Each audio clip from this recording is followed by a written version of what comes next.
sheh me një farë forme zgjidhje përsa i takon kësaj pike. Zoti ambasador Vesterlund, ju i keni parë me siguri edhe pozicionet e dy liderëve, kryeministit Kosovës, por edhe presidentit të Serbisë, pavarësisht insistimit ndërkombëtar, duket të kenë pozicione diametralisht kundërta, interpretimin ndryshëm i marrëveshjes. A sheh shpresë për një marrëveshje Kosovë-Serbi në raportin e këtyre dy zotrinve që unë i kam në sfond?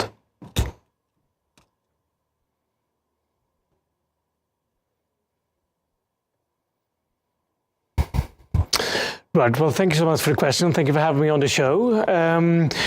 Could I start with Russia's invasion of Ukraine? Because it's important to have the big picture here.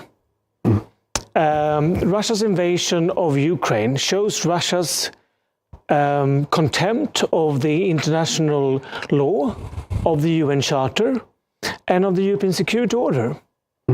And so we are in a very difficult situation in Europe at the moment. So we have to have that picture when we are talking about the conflict, the normalization dialogue between Serbia and Kosovo.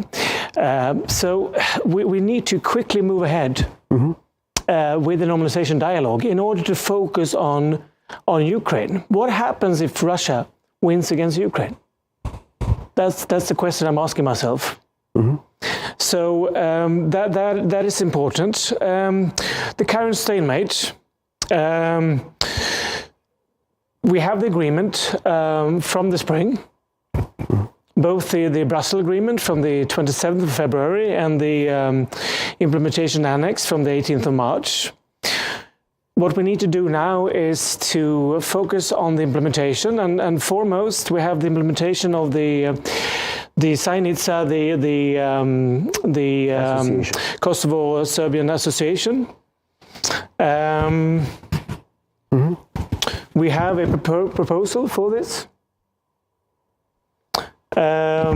The proposal, I mean, the Kosovo Constitutional Court will need to have a say in this, but my understanding is that it's in line with the Kosovo Constitution. And it does not have any executive powers. So we need to press ahead with establishing the association. On the other hand, we need to have the de facto recognition by Serbia, of course. So that's where you have the stalemate. Of course, you have the question about whether or not you should have the signature or not. I mean, of course, I agree with the Prime Minister that in all international agreements you have a signature. But if you look back on the agreements, the so-called Brussels agreements from 2013 to 2015, these agreements were not signed. Yeah. And if you want to square a circle here, if you want to have de facto recognition, it's also difficult to ask for a formal signature. But that's where the stalemate is. But we need to press ahead, and we all read the European Union's progressive report for many of the countries in Europe, and we all registered the recommendation from the European Commission, Ursula von der Leyen, that upon certain preconditions, the accession talks will begin with Ukraine, Moldova, Bosnia, and that Georgia will be given candidate status. So that train has left the station, so to speak.